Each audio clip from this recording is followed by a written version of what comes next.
What if I told you one of the most powerful empires in human history didn't collapse because of its enemies, but because of its own money? This is the story of how ancient Rome, an empire of unmatched strength, innovation, and wealth, slowly destroyed itself through one of the most dangerous financial decisions ever made. At its peak, Rome was unstoppable. It stretched across Europe, North Africa, and the Middle East. Its roads connected continents. Its armies dominated the battlefield. Its economy thrived on trade, agriculture, and conquest. Gold, silver, and treasure poured into Rome from every corner of the empire. For a time, Rome wasn't just winning wars, it was winning financially. But here's the problem with empires built on expansion. What happens when you stop expanding? The flow of new wealth slows down, and Rome began to feel it. By the 3rd century, Rome was facing a serious problem. The empire had become too expensive to maintain. Massive armies needed constant payment. Borders had to be defended from growing threats. Public works, roads, aqueducts, and cities required upkeep. And emperors themselves lived in luxury, funding games, monuments, and political favors to maintain power.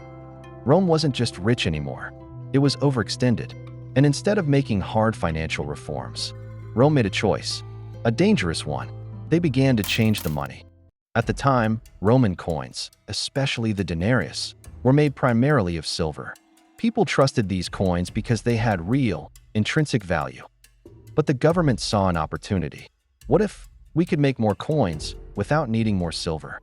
So they started reducing the silver content, just a little at first, almost unnoticeable.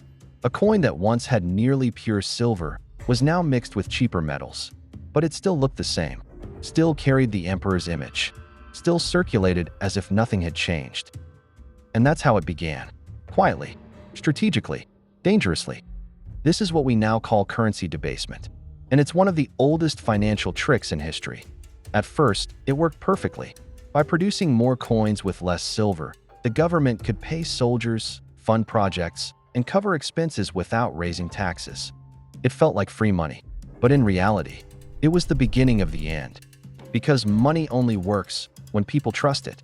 And over time, that trust began to crack. As more debased coins entered circulation, people started noticing something was off. Coins felt lighter. They looked different. Their value wasn't the same. So what did people do?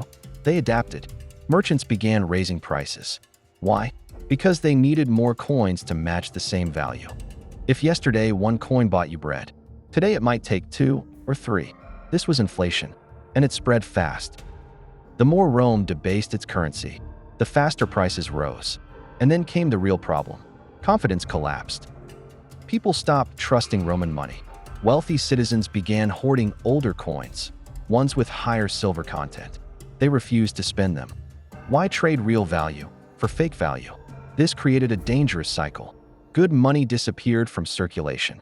Bad money took over. And the economy became unstable. This phenomenon still has a name today, Gresham's law. Bad money drives out good money. And Rome was living it in real time. As inflation spiraled out of control, the government panicked. They needed solutions. Fast. So they tried to fix the symptoms, instead of the cause. Emperor Diocletian stepped in with a bold move. He issued the Edict on Maximum Prices, a law that set strict limits on how much goods and services could cost. Bread, meat, clothing, wages, everything had a fixed price.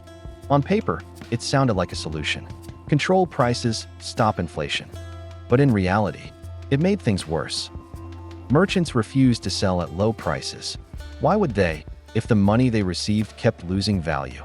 So goods disappeared from markets. Black markets exploded. Trade moved underground. And the official economy began to collapse. Imagine walking into a market with money in your hand, but there's nothing to buy. That was Rome. The empire had money, but it had lost value. And without value, money becomes useless.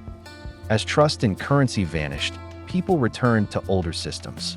Barter, trading goods directly, food for tools, clothing for labor. Rome was moving backwards, from a complex monetary economy to basic survival exchanges. At the same time, the military, Rome's backbone, was under pressure. Soldiers demanded higher wages to keep up with rising prices.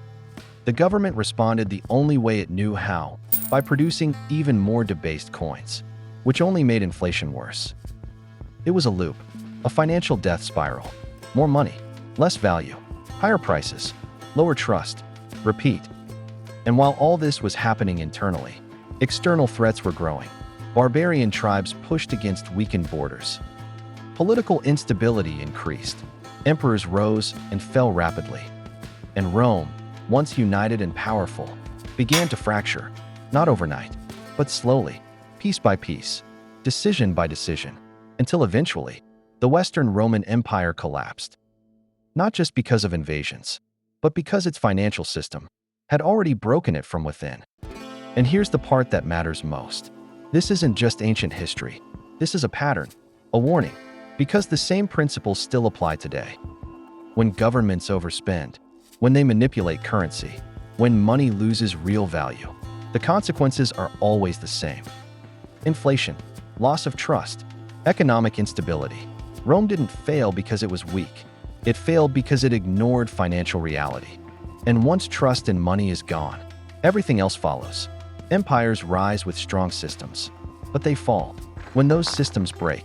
And Rome is proof of that.